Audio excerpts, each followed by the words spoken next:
studios of AM 950 KTNF, the progressive voice of Minnesota, and streaming live right now on our YouTube channel, youtube.com/at The Gailey Show. Welcome to The Gailey Show. I'm your host, John Parker Dervagossian. Joining me in studio is our executive producer, Jim Pounce. Good afternoon, John Parker. And Brett Johnson is keeping this all flying in the air in the control room. Hey, Brett. Hey, good to have you guys back. So what is on the show today? And the second half hour, Dale Stark from Hennepin Arts will be here to talk about the upcoming season for all of their venues. They just revealed it. And as you can imagine, there's a lot to come and see in Minneapolis, St. Paul. But up first, he is the White House correspondent for the Washington Blade. Christopher Kane joins us back on The Gailey Show. Hey, Christopher, how are you? Hello, gentlemen. Doing well. How are you? Oh, boy. Where do we start? Well, it looks like we've got some federal judges who are pushing back on the Trump administration.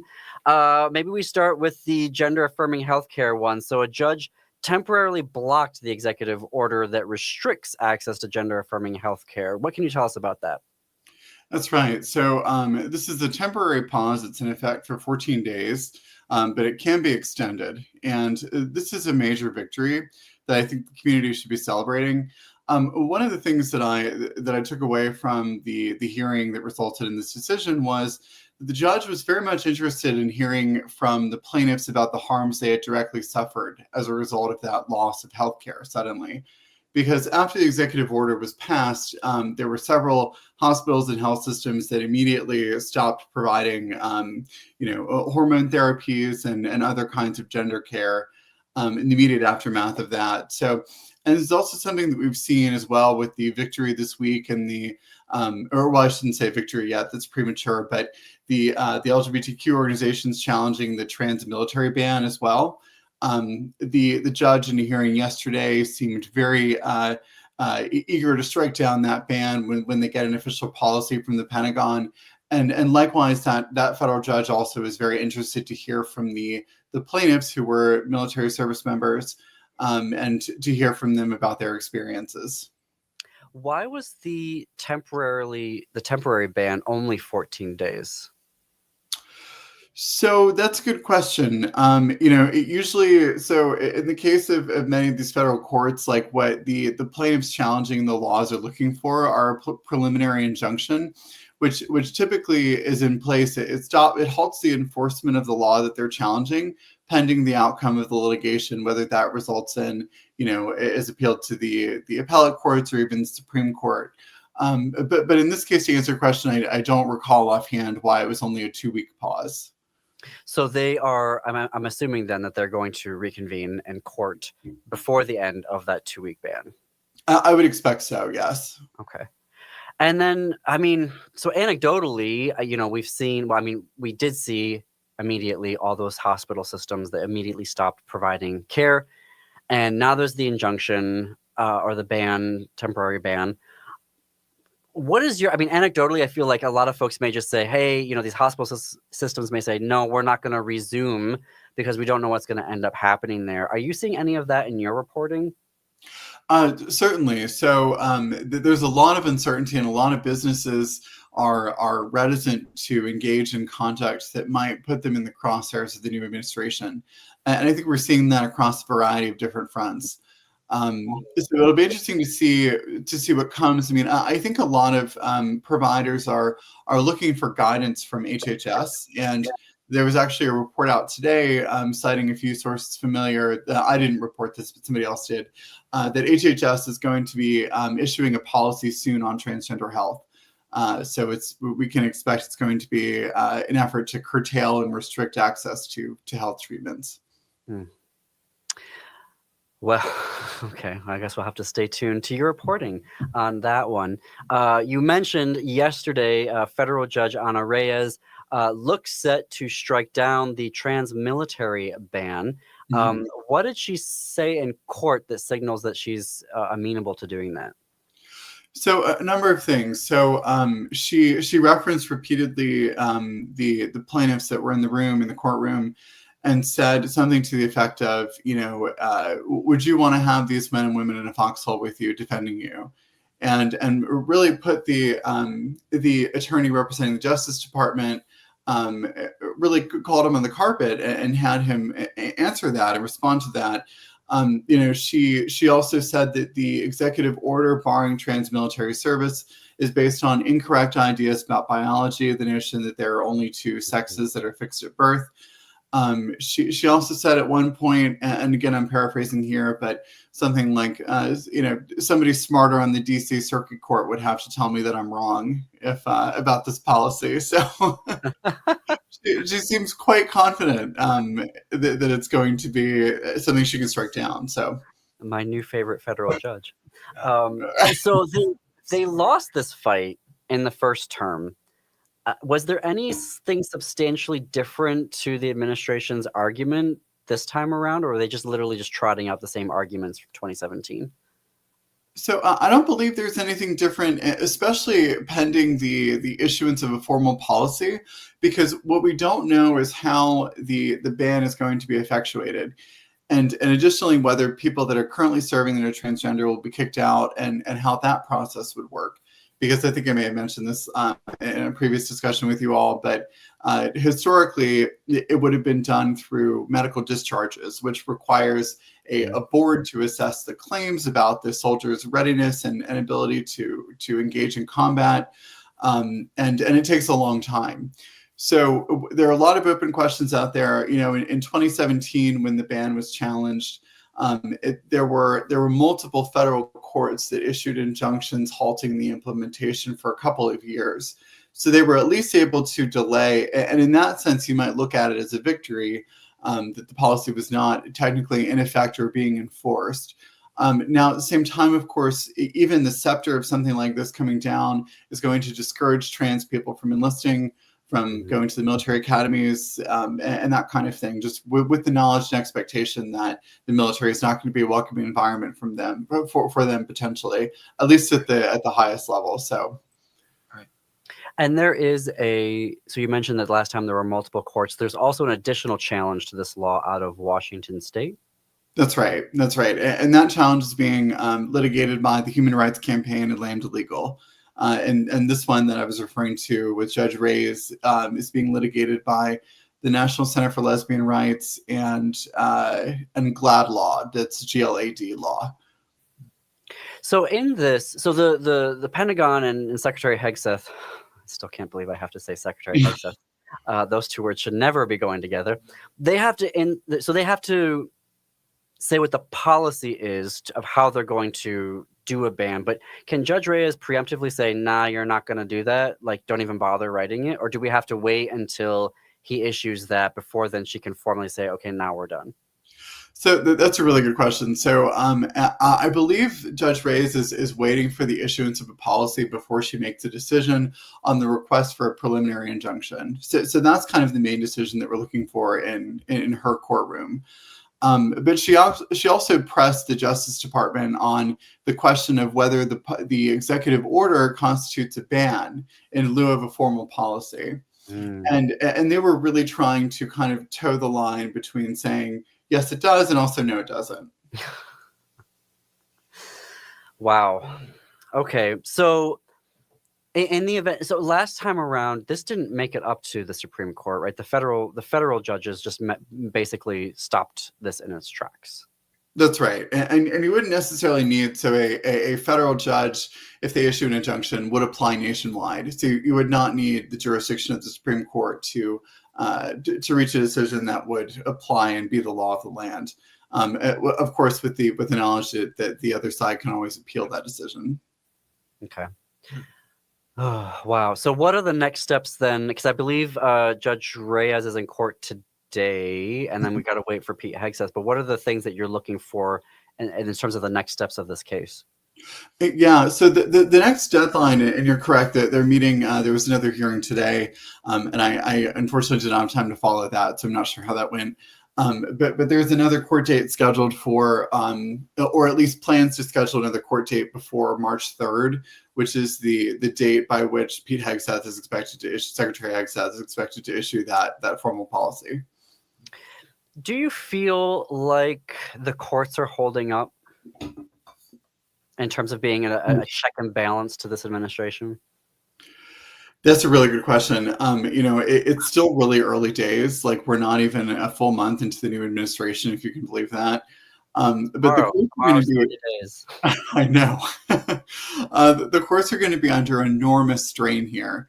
And they're also likely to face some backlash and some resistance from the executive branch to an extent that has not been seen in recent history. We saw all of these tweets and messages from people like the vice president and Elon Musk challenging the court's ability to enforce, to block presidential action, basically. And of course, he's trying to navigate around Congress by using his executive authority in the first place. And now we're seeing efforts to resist the influence of our judiciary as well. That's something about our Constitution that I'm learning myself, and we're trying to track down a constitutional scholar to come on the show, because I didn't realize until now, when we have a crisis, that there is no one to enforce these things. that we're all just supposed to go along with it. And I'm like, did the founders really think that we would just all go, like, everyone's just going to, oh yes, the court has decided, and everyone's just going to go along with it? I guess it sort of did for 250 years. The system works until it doesn't, I guess. I was talking to an attorney friend who was, we were talking about the possibility of the executive branch ignoring court orders. Then he says to me, well, then we're in clown law, is the term that he used. So yeah, it's just interesting. Wow. Well, it was the thing that as I was reading about it, was the Brown case, Brown versus Board of Education, where the southern states were like, we're just going to ignore what the Supreme Court says, until Eisenhower was like, no, okay, fine, I'm going to send armed folks down there to forcibly integrate the schools. But I didn't. Yeah, it's wild. We are in a wild time right now. White House correspondent for the Washington Blade, Christopher Kane, is here with us. I have got to fit in a break. You can read all of Christopher's reporting. We can include a link to that in our show notes and on our website. You can go to am950radio.com. Unless you're listening to this on a podcast or on YouTube, then it's right there in the show description notes to read all of his current reporting and everything that is going to be coming up here, because it's going to be a lot. We're going to have more with Christopher after this break. Stay tuned.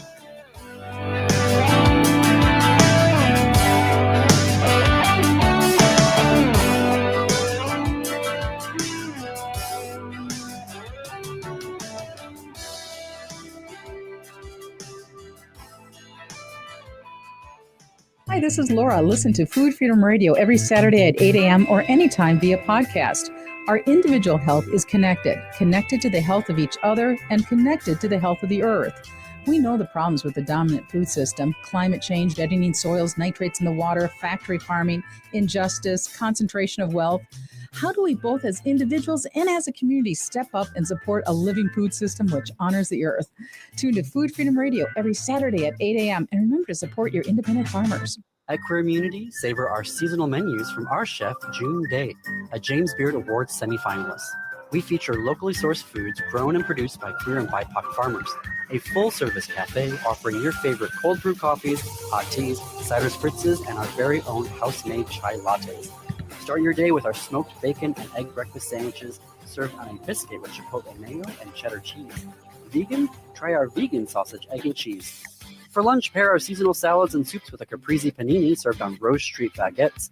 Try one of our chickpea salad sandwiches, or enjoy the comfort of our grilled cheese with mouth-watering provolone, cheddar, and Gruyere melting on Rose Street breads.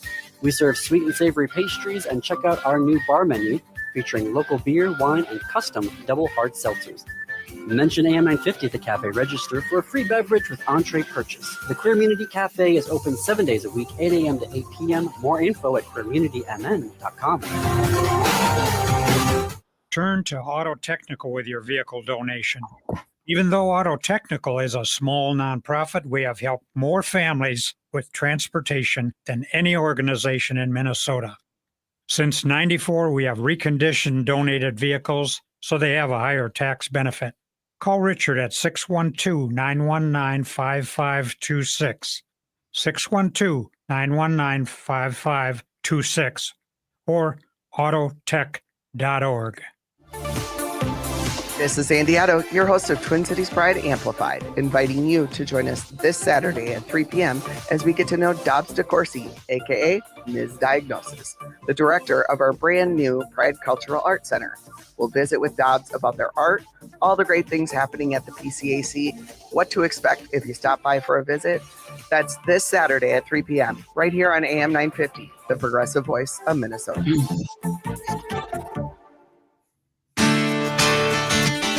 Greg Bakken here. Like you, I love good, fresh, delicious food. So I want to tell you about this treasure in Roseville called Maverick's Real Roast Beef.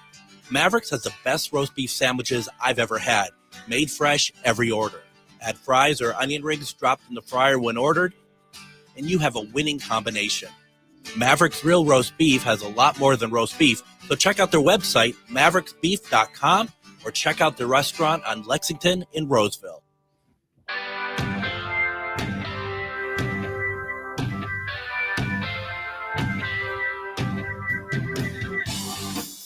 Welcome back to the Gailey Show. I'm John Parker D'Abogosian. It is 21 minutes past the hour. We're here with Christopher Kane, White House correspondent for the Washington Blade. Christopher, earlier this year, HRC announced staff cuts. Trevor Project and Glesson announced staffing cuts and budget reductions. And you were recently reporting on the Victory Institute, who funds and supports LGBTQ folks running for office. Can you share with us what you learned about where they're at right now? Sure. Yes. So the freezing of federal grants it hurt them deeply in terms of their international work. Victory works with LGBTQ leaders overseas, including those who live and work in countries where homosexuality is illegal, and they face tremendous pressure to survive and to do their jobs. And so the ability of Victory's ability to continue doing those programs is kind of in jeopardy right now. I mean, they're looking for some emergency funding. They're hoping to cover half of a $600,000 hole that the loss of federal grants has left them with. But a lot of these organizations are similarly situated, especially those that do international work. Right now, those are the ones that are being most hurt directly by cuts to government grants and that kind of thing. And that's the USAID destruction. Through USAID, through the State Department, there are multiple kind of agencies that give federal grants for LGBTQ work overseas. So, and with the understanding that it's international interest to promote LGBTQ rights abroad. Yeah.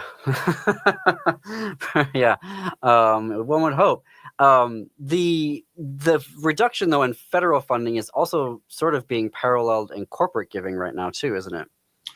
Yeah. So what we're seeing, unfortunately, is the pushback against DEI, and particularly the Trump administration's issuance of an executive order targeting diversity-related practices in the private sector, which is, I don't want to say unprecedented, but at the very least, I'll say unusual for the government to be targeting the conduct by private companies, especially a Republican administration. I mean, for most of the party's history, it's been, leave private companies alone, let them engage in decision-making that's best for themselves and their shareholders. But the pressure for companies to abandon their DEI is likely to lead to a decrease in corporate giving to LGBTQ organizations, because DEI is so broadly defined that we're talking about everything from employee trainings to hiring practices involving things like race, all the way to corporate giving, support for employee resource groups, sponsorship of pride parades and things that companies have done in the past. So it's the focus is really broad, and I think the big open question is how this is going to be enforced. Under which circumstances is the government able to collect information, say material non-public information from private companies about their diversity practices, and how is the government on what basis is the government going to initiate a probe into a company?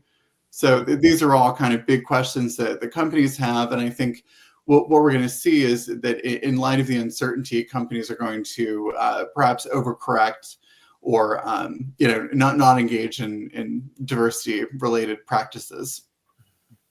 Well, I think the thing that gets me about all of this is, we had this apparent illusion that these CEOs and these big multinational corporations were just imbued with essential power to be able to do whatever they want. And it just seems like all these corporations are just going, yeah, okay, fine, whatever. We're not even going to try to mount a defense against all of you invading our business practices. They're folding pretty quickly.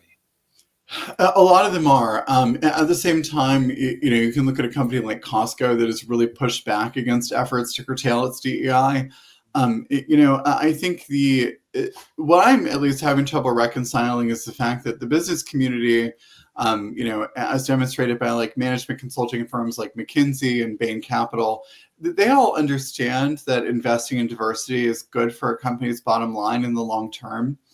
And that has been the prevailing wisdom for a long time. And perhaps some of the diversity-related programs have gone too far. Maybe some of them don't have a real business justification.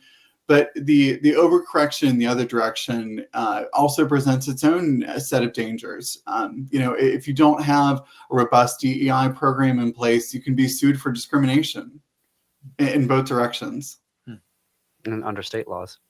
Yeah. How is the now that we're, there was January, now we're in February. How is the press briefing room? What is that vibe like? That's a good question. It's interesting. It changes day by day. The president, the last time I was in the briefing room, the president had a ceremony for Tulsi Gabbard being confirmed as the DEI, or I'm sorry, Director of National Intelligence, DNI position. And, the president took questions from the press. He snapped at one reporter, actually two reporters in the Oval Office during that exchange.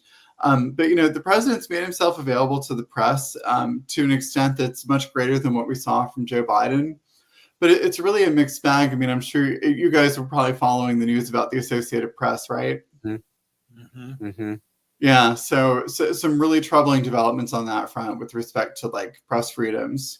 The fact that the White House is so retributive over something that, to me at least, seems so trivial. Right.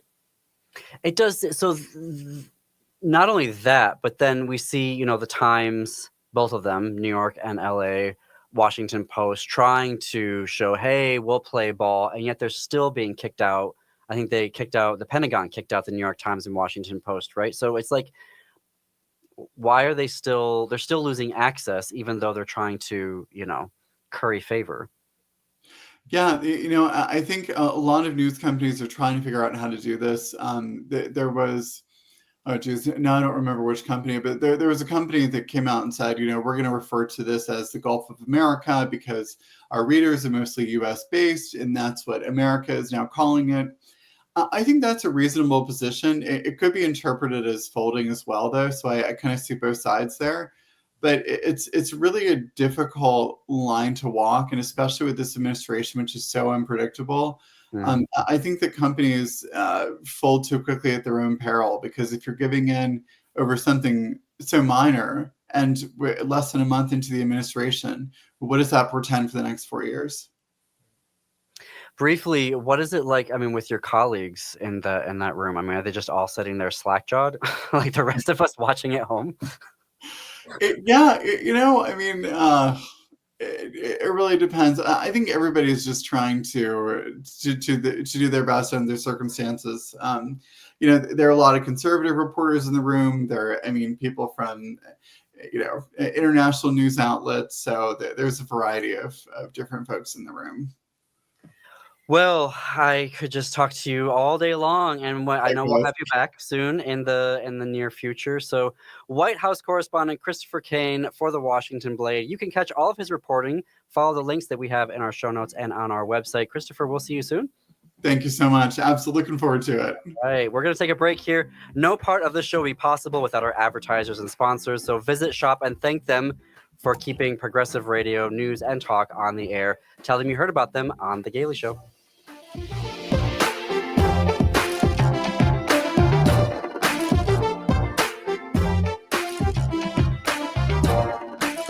Hey, it's Tom. Minnesotans take pride in protecting their lakes, trees, and natural beauty. And now you have a chance to do even more. The state is committed to 100% renewable energy by 2040, and by switching to all energy solar, you can help make that goal a reality. Solar works in Minnesota year-round. Now is the time to act. Some federal rebates could disappear with changes in the federal government, so don't wait and miss out. All Energy Solar was named Minnesota's Best Gold winner in 2024 and recognized as a top solar contractor by Solar Power World. Come out and learn more from our trusted team at All Energy Solar this weekend at the Shakopee Home Show, February 22nd, and the West Metro Fair, February 23rd. Discover solar energy solutions from a trusted name. The future is renewable. The choice is yours. Stop paying the utility company and start producing your own clean energy with All Energy. All right, guys, we have time to do a brief mic check to make sure we can all hear each other. Hey, Dale. Hello, how are you? Good. How are you? Pretty good. I could listen to him all day. I know, right? Yeah, he's fantastic. All right. Well, your mic sounds good here. I will put Okay. time checks or time cues rather in the chat that you see there on the right-hand side. Sounds good. All right. Great. All right, I'll put you guys back on the program feed now. Thanks. This is the powerhouse of each of your body's cells, and this is where energy is created to do all the things we do.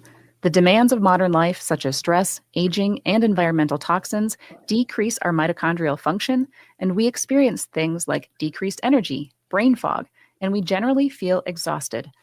At Hypercharge Wellness Centers, our treatments offer gateways to rediscover your lost essence, to feel alive, invigorated, and whole once more. Call or go online to schedule your free introductory session valued at $200 today. This is your opportunity to feel the difference for yourself.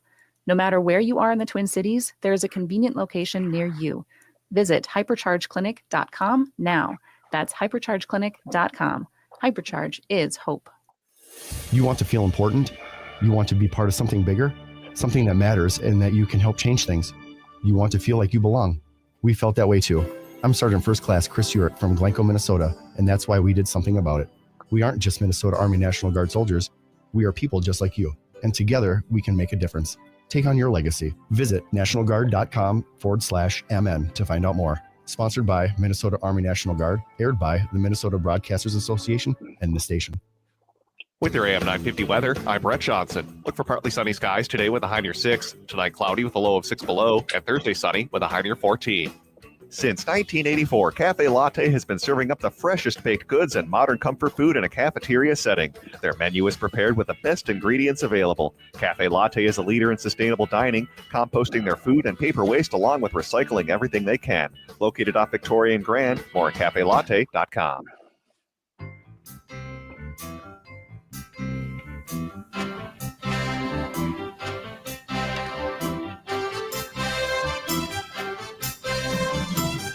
Broadcasting live from the studios of AM 950 KTNF, the progressive voice of Minnesota. This is The Gailey Show and streaming live right now on our YouTube channel, youtube.com/@TheGailey Show.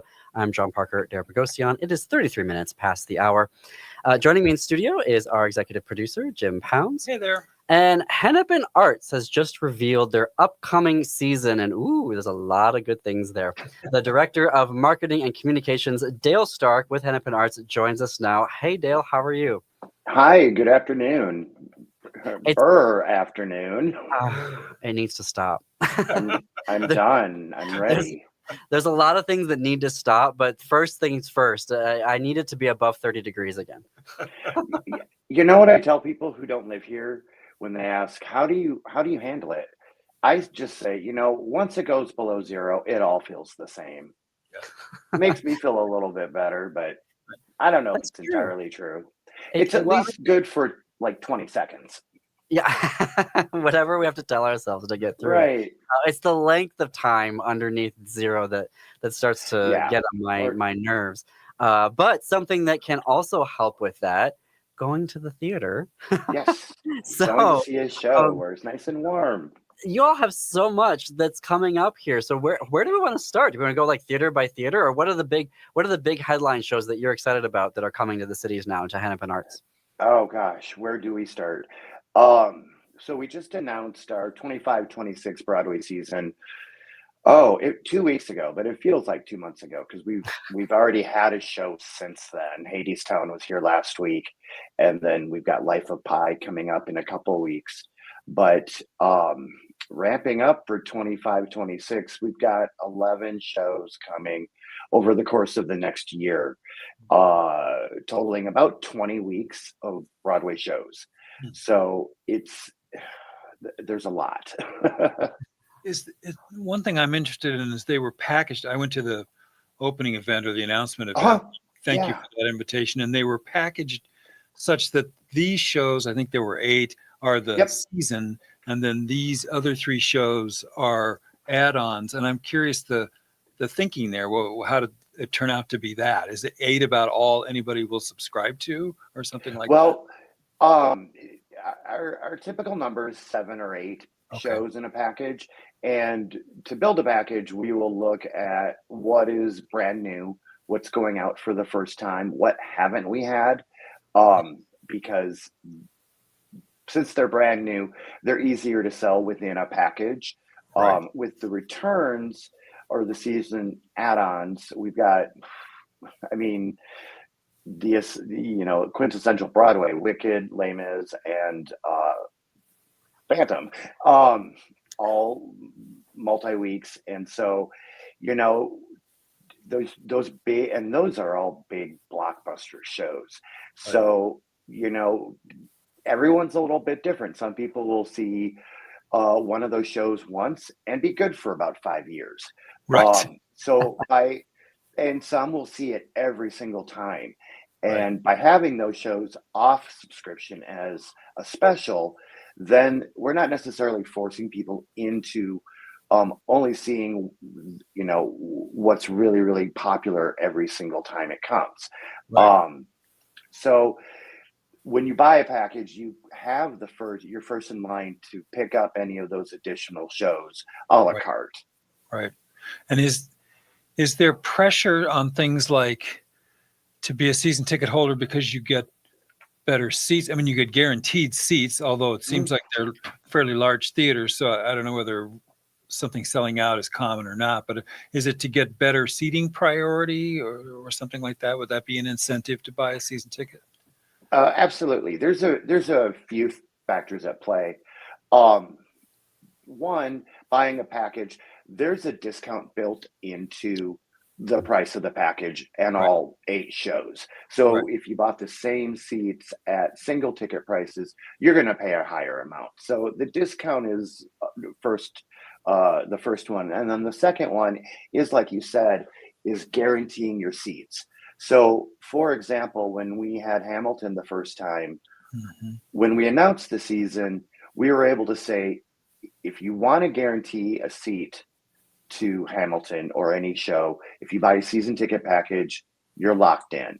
And when you do that, also there's the convenience that you have the same seat for each performance. So if you do Wednesday night and you're in seat H1, that's where you're sitting for the whole season. Oh, wow. So, and then if you look to renew the following year, that you have first right of refusal. That's your seat until you give it up, or if you try to upgrade. Right. Well, and that's, I think people do that with sports, subscriptions too, where they sit around the same people, or they, coordinate with others and that sort of thing. Yeah, we definitely see that. And there is that sense of community building of people around you. And if someone drops out or moves away, the other people will hey, where did the Johnsons go? That's right. Something's not right here. I noticed when I went to the event, and I'm a little bit of a theater snob, and I admit it. And so I don't know what makes great theater. It's whatever works for whatever person, I think. But I was struck by how many people, because there was a VIP section, but there was also a public section. And those folks in the public section were not what you'd call, snobby, rich, upper crust type. These were real theater lovers, like you say, who will go see whatever show, however many times it's there. They're younger, they have great passion. I was really surprised at how I would have looked at them and said, "Oh, you're not a theater goer," but in fact, they're a passionate theater goer in a certain way. Does that make sense? Yeah, I mean, we definitely see all ages. With Minneapolis St. Paul being such an incredible resource for local theater and having that accessibility right in your own backyard. We find that people are getting exposure and kind of conditioned to live theater from an early age. It's something that they go to. I know I grew up going to children's theater and A Christmas Carol at the Guthrie every year. And for me, I was never interested in I'm a total backstage person. I'm behind the camera. I don't want anything to do with lights on me, even though I have two really cool new ring lights I just bought for this interview. So I made sure I look like I have a tan at least. Yeah. Compared to me, I look like I'm in an ice movie or something. Yeah, I don't have a tan, but nevertheless, at a young age, it's magical, and there's just this impact of something happening just feet away from you, and that everyone is experiencing something similar and also different. So when we have incredible places like the Guthrie or Theater La Teda, where they're right here and they're affordable and people can go to them, they get used to, oh, this is what theater is. And those two organizations specifically just present the gamut in variety. You definitely do have your traditional sense of theater, but then you've got these just I don't want to say outrageous, but these just wildly imaginative shows that cover the full thermometer of emotions. Right. We can talk about I mean, it's even magic for like an adult because it was through Hennepin Art. I mean, Hennepin Arts now, Hennepin Theater Trust. Before that, I saw The Lion King, Book of Mormon. I'm very excited that you're all going to have Wicked because this time around, I'm going to see Wicked and then go see the part 2, I guess, of the movie. Hopefully, it's just part 2 and there's not like part 5 coming out there. And also, apparently, I'm a bad gay, as Jim keeps saying, and that I haven't seen Les Mis yet. So thank you for bringing Les Mis back so that I can finally get my gay card back. That's why I feel like his theater education is my responsibility. And I'm like, thank God they're having... I've seen Phantom twice, so I have to get credit for that, right? Okay. Well, I mean, Les Mis is a big show. It's a heavy show. It's for me personally, it's a show every couple of years, just because it is so. It's like climbing a mountain. It's a journey to the top, and then when you get to the top, it's this incredible view. Right. We just had Les Mis over Thanksgiving for 2 weeks. We had it off season. So, and it pretty much sold out for 2 weeks, which is a great sign for a show, especially off subscription, because that means we're not starting at about 12 to 13,000 seats already sold for a run of about 20,000 seats in a week. Right. So, Les Mis is, fall next year. So I'll save you a seat. You could. I was slow on the uptake. Jim was like, "It's finally going to be here last fall," and I was too slow on the uptake, and I missed it. Yeah, and this isn't official, but I have heard rumblings that this might be the final year of the tour. So that's not official. Right. It's just a little bit of industry gossip that I've heard. Certainly not a ploy to buy tickets, but Les Mis did. The tour closed a number of years ago, and then came back out, and it just kicked everywhere it went. Right. So kind of the same with Phantom, sadly died during COVID on Broadway, and then touring also just shut down completely. So this production of Phantom it's kind of like when Les Mis went back out about 10 years ago. It's brand new. It's kind of refreshed, dusted off cobwebs. I don't know if you saw the last time. It was different a little bit. This brings back the big grand staircase at the top of Act 2 for Masquerade, which is my favorite number in Phantom. Yeah, we could do a whole show about Andrew Lloyd Webber and Patty LuPone, the pros and cons, but I would appear as just myself, not representing any sort of theatrical organization. We would all be masked so they couldn't tell who was saying what. Yeah. I think it was 12 when I saw Phantom for the first time. It was in the Toronto company. And when Masquerade, I was already blown away because you had like the chandelier and everything. And so already I was like on cloud nine. And then they started with Masquerade, and I thought, this is the greatest thing that's ever happened in history. Yeah, I mean, and that's a memory that just stays with you. And, really, it could have been probably any show.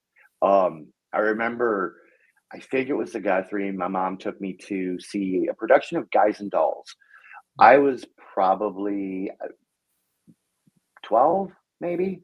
And in it were Ann Mira and her husband, Jerry Stiller. Jerry. Wow. And of course, I didn't know who they were. I maybe recognized them from television or 70s television, but my mom was super excited. And, I thought, oh, that's a celebrity. I didn't know who they were, but I remember it. And I remember Guys and Dolls. And every time I think of that show, I remember that experience. Yeah, that's great. A lot of these shows do they always close a Broadway run and then do a tour? Because I think a couple of these are continuing. We're going to be in New York in April, and I think some of these are still going to be in New York, and so they're doing both a tour and a Broadway. Yeah. So it depends on the show. If it's if the show's selling tickets, it's going to stay open. Right. So generally, what happens, the lifespan of a show is it will make its fall debut or early spring debut, stick around for the Tony season, see what happens. But it's in that time frame that these producers are thinking, are we going to take this show out on the road? When they do, I'm going to need you to hold that thought, Dale. We got to fit in a quick break here. We are talking with Director of Marketing and Communications for Hennepin Arts, Dale Stark. One last break, but more to get to here on The Gailey Show.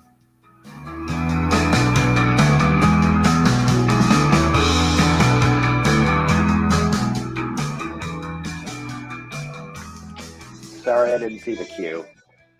Hey, it's Patrick. February is the month for love, so when was the last time you gave your carpet the love and attention it deserves? Have you gotten down on your hands and knees and adored how clean and refreshed it was, or are you scared of what you might see or smell? Not only is your carpet one of the biggest investments in your home, but it's also the biggest air filter in your home. If your carpet hasn't been professionally cleaned, you are breathing unhealthy levels of nasty dirt, dander, bacteria, and germs that keep recirculating again and again and again. But lucky for you, my friends at Zero Res are going to spread the love to you and your home with their Love Your Rug special. Get 3 rooms Zero Resified starting for just $119 and get a 4th room free. But don't forget dirt and dander's favorite hiding place either, your air ducts. This month, take $75 off any air duct cleaning. Call Zero Res right now, 952-ZERO-RES, or go online to ZeroResMinnesota.com and say you want the AM 950 special.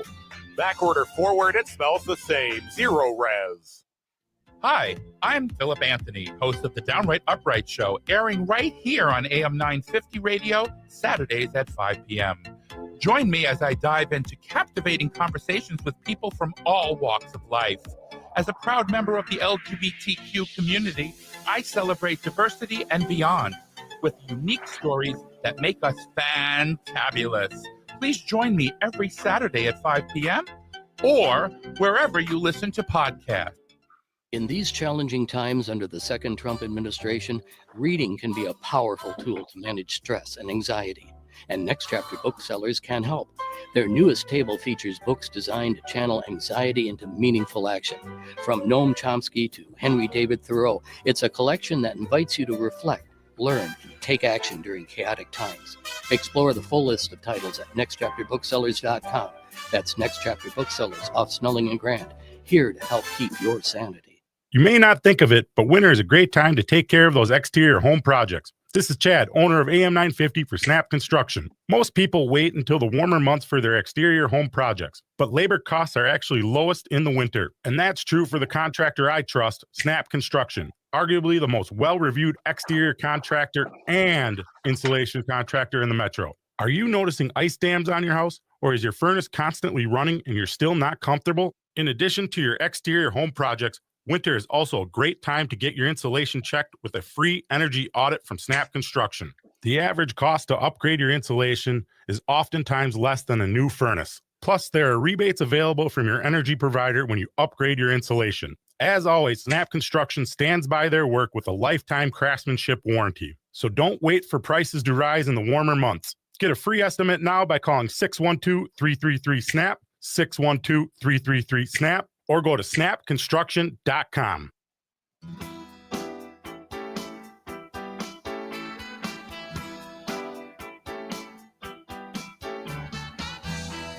Welcome back to the Gailey Show. I'm John Parker, Dara Bogosian. It is 51 minutes past the hour. We are here with Director of Marketing and Communications for Hennepin Arts, Dale Stark. Dale, you were talking about the lifespan of a show on Broadway before it heads out our way. Yep. So after Tony season, there's some predictability about how long a show may continue to run or not run. But the producers then in the springtime, actually starting like earlier than that, they are thinking, oh, do we want to take this show out on the road? And so when they decide to do that, they launch an entirely separate company. So it's completely independent of the Broadway company, but it's it's the same book, it's the same costumes, same direction, same choreo, all that. It's just like they're putting up another production that just happens to hop from city to city. So then it takes about a year for that tour to get put together, and then you'll see it the following season. So I always tell people, look to see what's winning big in the Tonys, and then you'll see it about a year from the following fall hit cities. Well, should we go through the list just to make sure we have said all the names of the shows that have come? Oh, absolutely. Wild. We got Wicked, The Wiz, Beautiful Noise, Shucked, Les Mis, Phantom, Harry Potter, Water for Elephants, Suffs. I want to know what that is. What does that Suffs mean? Chicago, and Great Gatsby. What does Suffs mean, Dale? Suffragettes. Oh. So it's the story of women getting the right to vote. Holy cow. What a show. And, it's, I don't know if you saw Six ever within the last couple of years, but you learn all about Henry VIII. And then we have a show called Anne Juliet coming up in May. You learn all about Shakespeare and Romeo and Juliet. Suffs, you learn all about the women's suffragette movement, and it is powerful. And it's especially now. Incredibly now. And, like many, I'm sure we thought the election would go a different direction. Right. And I just kept thinking about, I wonder what the House is going to be like the following night. So I suspect it was much more emotionally charged and, fighting more than ever, which is the theme of the show. And, I definitely learned a lot that I don't really remember from school. And it also looks into women of color and their plight or fight and struggles within, a sub struggle of a main struggle. So, and the music is incredible, and it's one of my favorites. I was kind of hoping it would win the Tony. The Outsiders won, but Suffs was definitely a strong contender. And you mentioned Shucked. Yeah, what's Shucked? Okay, so it's kind of like, By the way, FCC, we're saying shucked. Just so shuck, the FCC folks listening. or SHUC, as in shucking corn. Okay. So it's and stick with me. It's a comedy. It's a completely original comedy. It's not based on anything else. It's kind of Hee Haw meets Hallmark movie. So, Does anybody survive? Yeah, everyone survives. Oh, all right. But there is this sort of, we got to save the town sort of conflict, all while this romantic conflict is happening. But it's hilarious, and there are two sort of storytellers throughout the show that interject the most witty humor. It's constant, like one-liners and innuendo, and just a lot of fun. And as just demonstrated, you can imagine, how they play on words with, with the shocking awesome.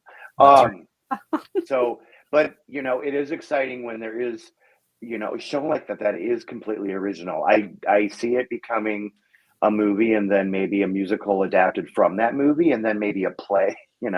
I'm just kidding, but it's a really accessible show in terms of, hey, I don't know a lot about theater. This is one that you can really walk into very safely and not feel like you're going to be overwhelmed or that you don't belong there. It's rural humor that's quite corny. Yep. You could take Aunt Bertha to it. And yes, do you have The Wiz and Wicked together as like a package? No, but I mean, by package, I mean like showing next to each other. They're actually at opposite ends of the season. I wished it was the other way around, where it was Wicked and then The Wiz, because then it would be, chronological. But we have Wicked in the fall, and then The Wiz in the fall, and then Wicked at the end of the season. And The Wiz is it played a limited run on Broadway last season with Deborah Cox, and it was, I don't know if you remember seeing The Wiz on NBC when they were doing those live versions. It was in the same vein where it was super energetic, charged, electric, and that's what this is, which of course is a reimagining of the 1970s version of The Wiz back on Broadway. Yep. Starring Stephanie Mills. Yep. Stephanie Mills. Okay, well, we've got just about a minute left. Dale, tell us how folks can get a season pass. Okay, so it's hennepinarts.org. That's the best, easiest way to get information and to purchase. Packages are on sale right now. They start at $384. They go up to about $1,100. It depends on where you're sitting in the house and then what day of the week. So we have two price tiers on which day of the week. So obviously the weekend shows are going to be a little bit more expensive than the Tuesday, Wednesday, Thursday types of shows, but it's all spelled out. It's 8 shows, and it's a lot of fun, and it gets you in the door and you become popular with people. If you buy a couple packages. I hate to cut you off, Dale. Oh, folks, gosh. We got to get to the end of the show. Folks, stay tuned. The Matt McNeil Show is up next. After that, Native Roots Radio, hennepinarts.org, or just Google it. You'll get your tickets. For now, keep it queer, America. Have a great evening. Hi, I'm Peter Solak. And I'm Adam Ostrowski. We are here at Woodland Stoves and Fireplaces to talk about the joy